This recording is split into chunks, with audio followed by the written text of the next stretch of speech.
Here's Roca. Back to Beltran with the shot! Shampiyonii La Liga Spain Barcelona torban kun mataatti jabaateeraam kilabni warra Kaatalaan Barcelonaan torbee kana keessa taphoota lama walitti aansee erga mo'ame garee dargaggoota Hansi Flick maaltu mudate jechuun zaatileetik maddoota garaagaraa qoratee xiinxala dhiyeesseeraam. Bara kana La Liga Spain irra deebii shampiyonii ta'uuf humna qaba. Imalli Real Madridis walitti fufaa ta'uu dhabuun waancarraa isaan hin dhaabu jedhamuun abdatamee ture. Ta'us torbee kana daandii injifannoo waljala darban wancaa Copa del Rey Spainin Atletico Madrid goolii 4-0dhaan kan mo'ame Barcelonaan La Liga Spainin ammoo Gironadhaan goolii 2-1 mo'ame carraa dursummaatti deebi'uuf qabu of jalaa fashaleesse. Amma La Liga Spain Real Madrid qabxii 2 Barcelona caalee dursaa jira. Kun ammoo Hansi Flickiif qormaata guddaa ta'eera. Bara dorgommii 2024 iddoo Xavi Hernandez bu'uun Barcelona leenjisuu kan eegale lammiin Jarman ganna 60 Hansi Flick bara darbe haalli kilabicha rakkoo sana keessaa baasee shampiyonii La Liga wancaa Champions League kilaboota Awurooppaatiin ammoo walakkaa xumuraatiif gaan Copa del Rey fi mo'attoota Spain Real Madrid injifachuun kan fudhatan kilabichatti abdii horee. Ta'us Barcelonaan wancaawwan kanneen yaa fudhatu malee rakkoolee baay'ee qabu jedhama. Faayinaansiin taphattoota barbaadan mallatteessifachuu rakkachuu tooftaan taphaa Hansi Flick hordofan taphattoota baay'eef kan hin mijanne akka ta'e zaatileetik ragaa dhiyeesseera. Hansi Flick taphattoota sarara ittisaa 4 fayyadamu garuu sararri ittisaa kilabichaa goolii salphaatti keessummeessa. Kun sababa taphattoonni kunneen iddoo bal'aa duuba isaanii dhiisanii gara fuulduraa baay'inaan deemaniif kubbaa deebisanii taphachuun gareen faallaa goolii irratti galcha. Taphattoonni kilabichaa baay'een tooftaa Hansi Flick kanaaf mijatoo akka hin taane himama. Ta'us leenjisichi tooftaa kana irratti rincice. Taphattoonni Barcelona daqiiqaa 90 guutuu dirree keessa fiiguun kun ammoo dafanii humna akka fixatan godheera. Carraa argatanitti fayyadamuu dhabuu irratti hanqina mul'ise. Dhiibbaa uumanii taphachuuf rakkachaa turan. Sararri ittisaa qindoomina dhabuun ala taphattoonni sarara gidduu Frank de Jong fi Dani Olmoon garicha utubuu hin dandeenye. Miidhamni Pedri fi Gavi kanaaf sababaa jedhameera. Sagantaan taphoota baay'achuunis dhiibbaa garichatti fideera. Barcelonaan guyyoota 45 keessatti taphoota 13 taphate. Kanaan ala xiinsammuun garichaa na'eera jedha xiinxalli zaatileetik maddoota amanamoo irraa walitti qabate. Kun ammoo miidhamni akka itti heddummaatuuf ka'umsa ta'eera. Barcelonaan kubbaa caalee osoo taphatu tasa kubbaan irraa fuudhamnaan dafee rifata. Kun taphattoota garichaa muraasa irratti mul'ateera. Kanarraa ka'uun miseensonni leenjistoota kilabichaa waan tokko irratti walii galan jedhameera. Garichaaf boqonnaa guyyaa muraasaa kennuu fi tooftaa taphaa kilabicha rakkoof saaxiluu danda'u fooyyessuuf akka hojjetan eegama. Kana booda hojiirra oolu jedhameera. Barcelonaan Champions League Awurooppaatiin dursee marsaa 16 darbeera. Kanaaf torbee kana boqonnaa qaba. Leenjisaan kilabichaa Hansi Flick guyyoota 2 boqonnaa taphattootaaf nan kenna. Sana booda guyyoota 3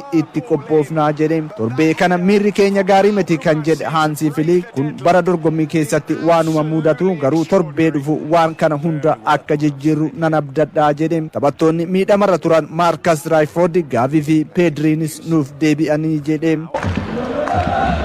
To Van Aert again.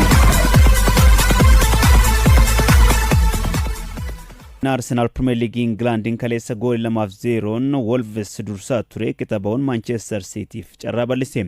Waan dirree keessatti ta'ee amanuu dadhabe jedhe William Saliban. Abbabaa Lamaayyoo gabaasa dabalataa qindeesse.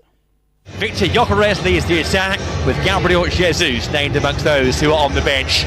Mosquera, Eza and Trossard drop out. Boqonnaa deebii sochii agarsiisneetti miseensonni kilabichaa aarreerra jedhe Bukaayoo Saakaan waancaa Kaaraabaa xumuraaf jecha kaleessa dursee taphatameen Arsenaal qabxii 3 harkatti galfatee ture deeqaa xumuraatti qixa bahuun Manchester Cityf carraa bal'ise.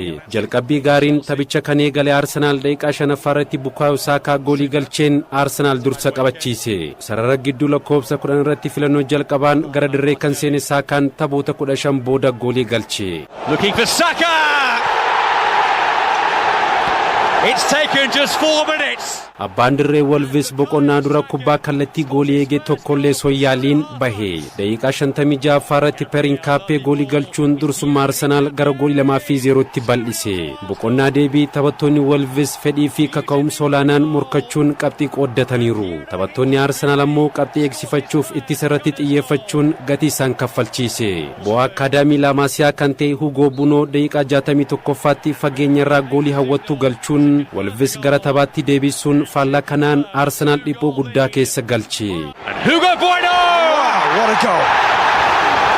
Hugo Bueno scores a fantastic goal for Wolverhampton Wanderers. Sa'aatiin idilee daqiiqaan 90 xumuramee daqiiqaa qisaasii 4ffaatti Tom Idoozii goolii qixxeessituu Wolvesiif galchuun istaadiyeemii Mooloniiw gammachuun miila tokkoon yoo dhaabu warra Arsenaal naasuun mataa gadi qabachiise. On the keeper and Gabriel Messi. Oh, it's in! Wow! Can you believe this? It's 2-2! Gooliin kun wal hubachuu dadhabuu Gabriel Magaleshii fi goolii egaa Arsenaal David Rayaatiin galte.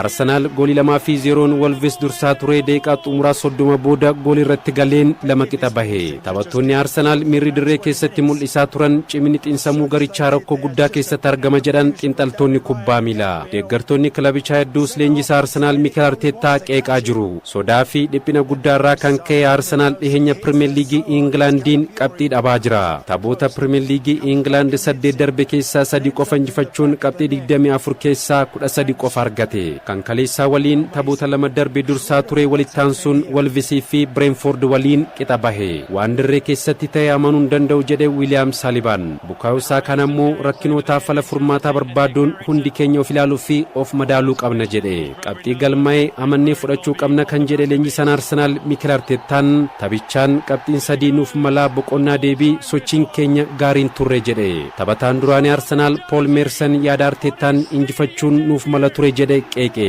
Yeroo hunda Arteetaan taphaan booda dhugaa dubbachuu caalaa sababa dhiyeessuu baay'isa jedhe Merson. Yeroo murteessaa Arsenaal qabxii dhabuu eegalee tarii qabxiin kaleessaa kun jijjiirama guddaa xumura dorgommichaatti uumuu danda'a jedhe taphataan duraanii Arsenaal Alan Smith.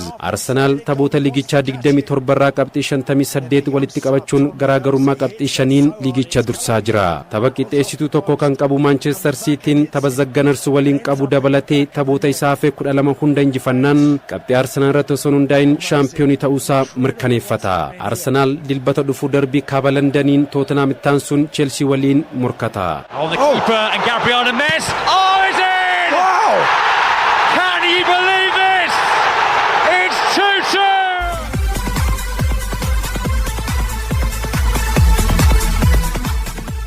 Isaan Komoo Faabrigaas kilaboota gurguddoo Awurooppaatiin barbaadamaa jira jedhame. Leenjisaan kun jijjiiramni Komoo keessatti fidaa jiru ija kilaboota hedduu keessa akka seenu isa taasisee jira. Misbaawuddin Shifaa dabalata qindeesse. Pass. Strefetzer away to his right. This is Assane Diao. Seerii Aayitil irratti kilabiin Seesk Faabrigaas leenjuu Komoon qabxii 41 sadarkaa 7ffaadha. Kilabichi hirmaannaa waltajjii Awurooppaa bara dhufu argachuuf morkachaa jira. Goal.com leenjistoota kilaboota jajjabaa Awurooppaan barbaadamaa jiran keessaa Seesk Faabrigaas tokko jedha. Garuu Faabrigaas qalbii kilaboota gurguddoo akkamitti booji'uu eegalee kan jedhu ijoo dubbii godhateera. Bu'aa akaadaamii Laamaasiyaa kan ta'e Seesk Faabrigaas umurii 16 Arsene Wenger jalatti liigii guddaa addunyaa Pirimeer Liigii Ingilaand irratti dandeettii mul'iseen ajandaa miidiyaalee ture. Umurii isaa 23 waancaa addunyaa fi kan Awurooppaa fudhachuun waancaan faayame. Daayirektarri ispoortii kilaba Komoo Alberto Ludim Faabrigaas dandeettii leenjisummaan qabu kan taphataa ta'ee qaburraa ni caalaa jechuun jajuum. Leenjisaan geessi ganna 38 Seesk Faabrigaas dandeettii leenjisummaan gamanumaan mul'isaa jiruun yeroo hin beekamne keessatti kilaboota jajjabaa Awurooppaa leenjisuu akka danda'u tilmaamuun nama rakkisu. Bara 2019 liigii Italii arfaffaa irratti hirmaachaa kan ture Komoon amma Seesk Faabrigaas leenjaa seerii Aayitil irratti 7ffaa irratti argama. Abbootiin qabeenyaa kilabichaa Dijiruum Group Ray Robert Budi fi Michael Bambangra deeggarsa caaluu osoo argate qabxii caaluu argachuu ni danda'as kan jedhu xiinxalli goal.com mul'isa. Bara 2022 qooda kilabichaa bituun taphataa ta'e kilaba Komoo kan makame Seesk Faabrigaas karoora kilabichaa guddummaatti fiduuf qabame milkeessuuf hojii manaa isa guddaa isa eeggatudha. Waa'ee maallaqaa baay'ee waan yaaddeessu miti kan jedhe Seesk Faabrigaas karoora kilabichaan akka booji'ame hima. Leenjisaa Arsenaal kan turan Arsene Wenger gargar taphattoota kennaa garagaraa qaban gara leenjisummaatti yoo dhufan milkaa'uuf carraa qabu jedhu. Fabregas bara 2023 kubbaa miilaa taphachuu dhaabuun garee Koomoo umurii 19 leenjisuun barumsa leenjisummaa gamtaa kubbaa miilaa Awurooppaarraa fudhate. Baruma sanatti Koomoon leenjisaa isaa Mereno Longo baatii 3 booda gaggeessuun Oseen Robertin leenjisaa yeroo taasise. Fabregas ammoo leenjisaa gargaaraa ta'uun kilaba jalqabaa waliin hojjechuu eegale. Kilaba bu'uuraalee misoomaa guutuu hin qabne Koomoo ijaaruun kan eegale Fabregas amma milkii arguu eegalee jira. Fabregas fala barbaaduuf leenjisaa of kenne hojjetudha. Falaasama ofiis carraaqqiidhaan argatee jira. Mallattoo taphaa addunyaarra jiran hunduma yaaluun falaasama ofii goolii ittiin galchuu kan hojiirra oolche yoo ta'u, mala taphaa tokko qofa fayyadamuu hin jaallatu. Hanga danda'ameet rakkoof furmaata garagaraa qopheessuu qabdaa jedha. Kanaanis baruma jalqabaatiin kilabiin Koomoo waggoota 21 booda gara Seerii A Italiitti akka ol guddatu godhe. Seerii A Italii irrattis Koomoon bara jalqabaatiin sadarkaa 10ffaan xumure. Amma waggaa lammaffaatiin ammatti kilabichi sadarkaa 7ffaarra jira. Fabregas Inter Milaan keessatti bakka bu'aa Simone Inzaagii ni taafis yaadamee ture.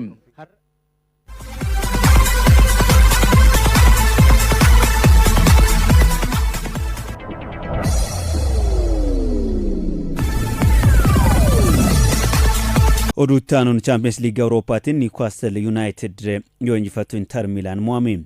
Marsaa kilaboota 16 hirmaachisuuf darbuuf kaleessas taphoonni 4 yoo taphataman gara Azerbaijan kan imalan Newcastle United goolii 6-1 Karabakh injifatee jira.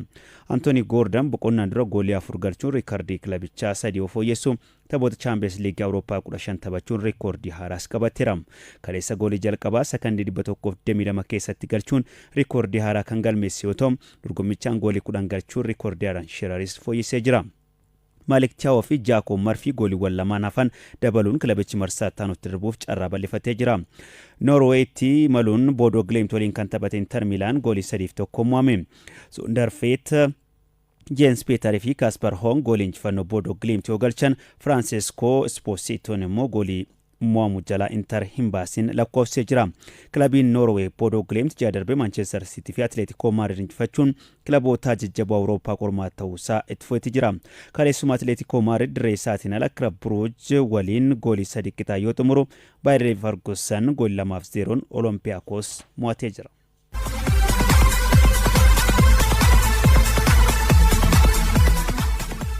Siree Tiliitiin AC Milan dirree isaa irratti Koomoo waliin qixa bahe.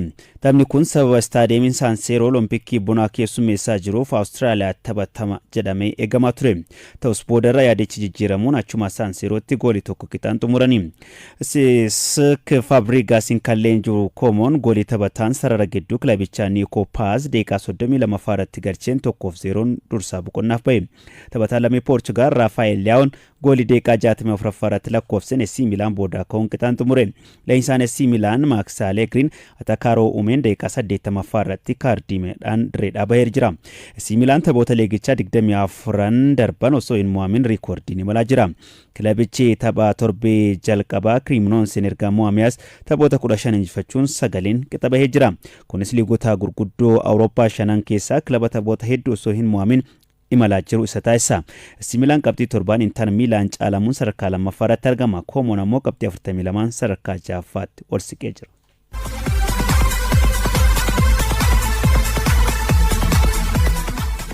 Dorgommii atileetiksii indoor tuur har'a Firaansitti dorgomuun Tsiggee Dhugumaa tilmaama injifannoo argatte.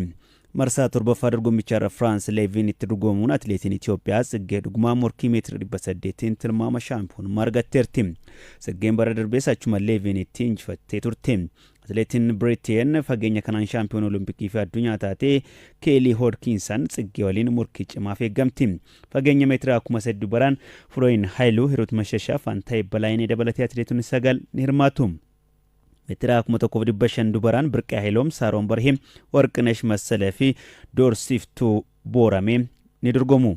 Meetira 2,000 dubaraan Kennaa Tufaa fi Galaan Bassee, meetira 3,000 dhiiraan Geetnet Waalee fi Addisuu Yihune atileetota Itoophiyaa dorgommicha irratti hirmaatanidha. Dorgommiileen atileetiksii indoor tuur sadarkaa warqii qaban 8 bara 2026 dorgomuuf karoorfaman dilbata dhufu Poolaandii Tooriintti geggeeffamu.